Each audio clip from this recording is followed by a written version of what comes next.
अस्सलाम वालेकुम and welcome back to my channel. उम्मीद करती हूँ आप सब लोग ऐसे होंगे और बिल्कुल ठीक ठाक होंगे। तो जी आज मैं आपके लिए लेके आई हूँ एक छोटा सा ट्यूटोरियल कह लें या फिर एक केक डिज़ाइन जो मैं आपके साथ आज शेयर कर रही हूँ, which is called piano doll cake. और ये जो पियानो डॉल केक का आइडिया है मुझे काफ़ी टाइम से, बल्कि इसको आई थिंक ऑलमोस्ट साल हो गया होगा मेरे माइंड में आया हुआ, लेकिन मुझे मौका नहीं मिल रहा कि मैं किसके लिए बनाऊँ। तो मेरी बेटी की अभी कुछ ही महीने पहले जो है वो बर्थडे गुजरी है, तो उसको ही बड़ा पसंद था ये वाला डॉल केक। तो इट डिपेंड्स, जब मैं घर के लिए केक बनाती हूँ तो it depends on my mood. अगर मैं इजी होती हूँ या फिर मैं फ़्रेश होती हूँ, एक्टिव होती हूँ, तभी जो है वो मैं इस तरह के हैवी या फिर मुश्किल डिज़ाइन वाले जो केक्स हैं वो मैं चूज़ करती हूँ।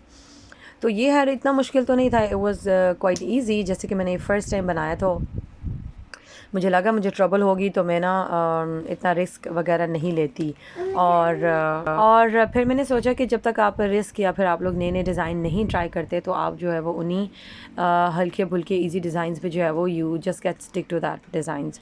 तो फिर जब इस तरह का कोई चैलेंजिंग आता है ना डिज़ाइन, तो फिर आई थिंक वो नहीं होता या नहीं कर पाते। लेकिन मैंने जब जब लिया है ना चैलेंज, तो अल्हम्दुलिल्लाह माशाल्लाह से जो है ना आई कम्प्लीटली डिड इट। सो अब जो है वो यहाँ पे किसी की बर्थडे थी, तो उन्होंने मुझे ऑर्डर दिया था कि स्पेशल कोई अच्छा सा डिज़ाइन हो।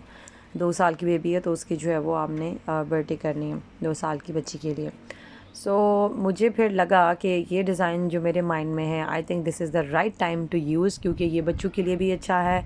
और जब इस तरह की बच्चे चीज़ें देखते हैं ना, स्पेशली डॉल वगैरह और ये सब ना, तो वो अट्रैक्ट हो जाते हैं। तो एक डिज़ाइन जो कि सिंपल डॉल बनी हुई होती है और उसके बाद आप ड्रेस डिज़ाइन करते हैं, वो आई थिंक अब काफ़ी जो है ना वो आम हो गया, आप कह लेंगे इट्स वेरी कॉमन और पुराना हो गया है। तो I wanted to try something new different, जिसके साथ में डॉल वाला आइडिया भी इस्तेमाल करूँ, ताकि उसमें डॉल भी हो और कुछ ऐसा डिफरेंट भी हो। तो ये वाला जो मुझे आइडिया मिला, ये बहुत ही यूनिक और इतना प्यारा ज़बरदस्त था ना कि मैं आपको बता नहीं सकती। तो इसका जो फुल जो वीडियो है ना, अब जब मैं रिकॉर्ड करती हूँ ना आराम से बैठ के, जब मैं एडिट करती हूँ तब मैं कहती हूँ कि यार बना लेती, लेकिन उस टाइम जब मैं बना रही होती हूँ इतना ज़्यादा काम होता है, इतना ज़्यादा मैस अराउंड होता है कि कैमरा रखने की जगह नहीं होती। तो इस वजह से मैं थोड़ा सा लेज़ी हो जाती हूँ, बट अदरवाइज़ जो है वो आई थिंक मुझे बनानी चाहिए थी। पर चले इंशाल्लाह I try to share this. आपकी बर्थडे है, चलो बाहर, आप जाओ बाहर।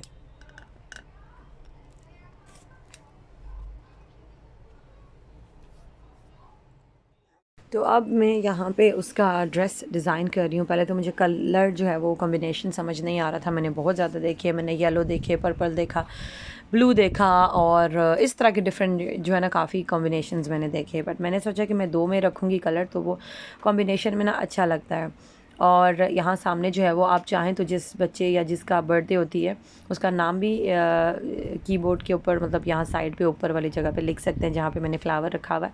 अगर नहीं तो इस तरह की कोई डिज़ाइनिंग वगैरह भी कर सकते हैं। तो ये इट टुक मी 2 डेज़, क्योंकि थोड़ा बड़ा था और मुझे घर का भी मतलब मैनेज करना होता है बच्चों के साथ। तो मैं ऑर्डर जो है वो थोड़ा टाइम से ले लूँ, तो मैं अपना माइंड को बिल्कुल रिलैक्स करके ना फिर बनाती हूँ। और फिर मुझे जितना मतलब टाइम लगता है ना, मैं कोशिश करती हूँ कि मैं अगर एक ही दिन सारा काम करूँगी और वो एक ही दिन केक जो है वो उतना खाने में मज़ा भी नहीं होता। तो इट डिपेंड्स, आप लोग स्प्लिट कर सकते हैं कि स्पंज एक दिन बना लें and then next day you decorate and all that. तो फिर इस तरह करके आपका टाइम भी बच जाता है, कस्टमर को भी टाइम से चीज़ मिल जाती है, अच्छा टेस्ट मिलता है, टाइम आपके पास काफ़ी होता है।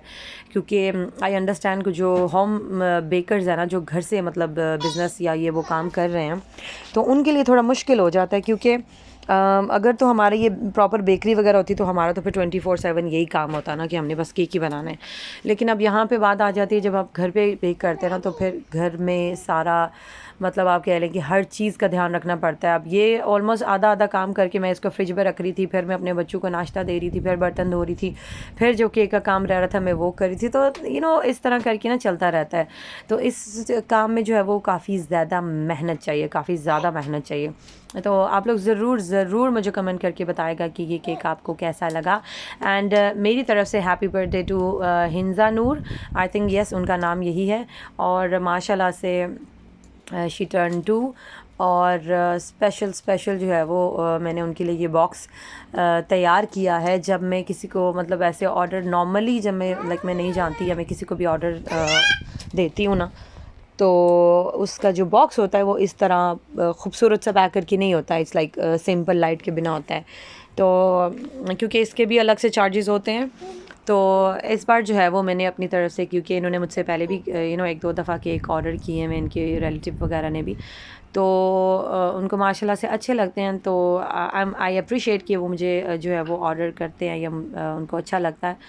Thank you so much. तो इसलिए मैंने थोड़ा सा उनके लिए स्पेशल किया है अपनी तरफ से, और इस तरह पैकिंग करके भी देना तो जो अगला बंदा होता है लेने वाला उसको भी क्वाइट अच्छा लगता है। तो रात के टाइम पे ये बॉक्स वैसे ज़्यादा अच्छा लगता अगर शाम का रात का टाइम होता, बट अब यहाँ पे मेरे हस्बैंड जो है वो पैकिंग टाइम हो गया, साथ में मैं फटाफट से जो है वो नमाज़ पढ़नी थी, अभी नमाज़ रहती थी मेरी, और बाहर गए ग्रॉसरी शॉपिंग वगैरह की, उसके बाद वापस आके भागी भागी आई कि मुझे ज़रा केक डिलीवर करना है। और अब यहाँ पे मेरा केक शेक सारा अच्छा खासा सही डब्बा टाइट करके पैक करके दिया। मुझे बड़ा डर होता है कि कुछ लोग होते होंगे या कहते होंगे ना कि भाई हमने तो केक डिलीवर कर दिया, हमने तो दे दिया, अब अगले की हेडेक है। लेकिन मेरा तो इतना मतलब मैं इतनी डरती हूँ कि मैंने चीज़ बनाई है ना वो अगले तक सही सलामत पहुँचनी चाहिए, और उसको जो है ना वो इस्तेमाल भी सही सलामत मतलब करे उस चीज़ को, ये ना हो कि रास्ते में ख़राब हो जाए या कुछ इस तरह। तो वो मुझे ये होता है मैंने इतनी मेहनत की और उस अगले बेचारे ने यूज़ भी नहीं की, तो मुझे तब तक तसल्ली नहीं होती जब तक उसका केक घर पहुँच नहीं रहता और वो काट के खा नहीं रहते। मैं तब तक मैसेजेस करती रहूँगी भाई हाँ जी मिल गया, पहुंच गया, अच्छा काट लिया, अच्छा ठीक था। क्योंकि अक्सर मुझे पता है कि क्योंकि मैं भी पहले ऑर्डर जो है वो अपनी बेटी के केक मैंने किए हुए हैं, तो बस ऑर्डर कर लिया और दैट्स इट, मतलब ओके ठीक है बाय बाय, पैसे लेके अंदर ख़त्म। लेकिन मेरा तो मैं मैसेज कर करके फ़ीडबैक जो ना आप कह लो कि मैं लेती हूँ, क्योंकि कुछ लोग फ़ीडबैक्स नहीं देते, लेकिन फ़ीडबैक मैं आपको बताऊँ बहुत ही ज़रूरी होते हैं। तो उससे क्या होता है कि फ़ीडबैक से जब आप प्रॉपर ही कोई काम शुरू करते हैं ना, तो मतलब आप वाकई दिल से करते हैं, तो फिर आपको ना एक तो हौसला अफजाई मिलती है, एक आप जो भी उसमें काम में गलती करते हैं तो उससे सीखने का मौका मिलता है, एंड अच्छा लगता है कि यार इतनी मेहनत करते हैं तो कोई दो लफ्ज़ अगर तारीफ़ के कर देगा, अगर वाकई अच्छा लगा है तो कुछ भी नहीं जाता यार। फिर नेक्स्ट टाइम बंदा और मेहनत से चीज़ जो है वो और दिल से बनाता है कि जी वाकई उसने तारीफ़ की है। तो प्लीज़ तारीफ़ में कंजूसी मत कीजिएगा, ठीक है जी। और ये जी मैंने जो केक है वो ऐसे बच्चे ज़िद कर रहे थे क्योंकि मैंने ये केक बनाया था एंड दे आर लाइक मामा हमारे लिए भी बनाए, तो मैंने बस उनके लिए जो है वो छोटा सा केक घर पर बनाया। अच्छा जी, दैट्स ऑल फॉर टुडे। आपने लाइक कमेंट शेयर इस वीडियो को, और चैनल पे न्यू है तो please do subscribe to my channel. अपने फ्रेंड्स एंड फैमिली में ज़रूर शेयर कीजिएगा। दुआ में याद रखिए। अल्लाह हाफ़िज़।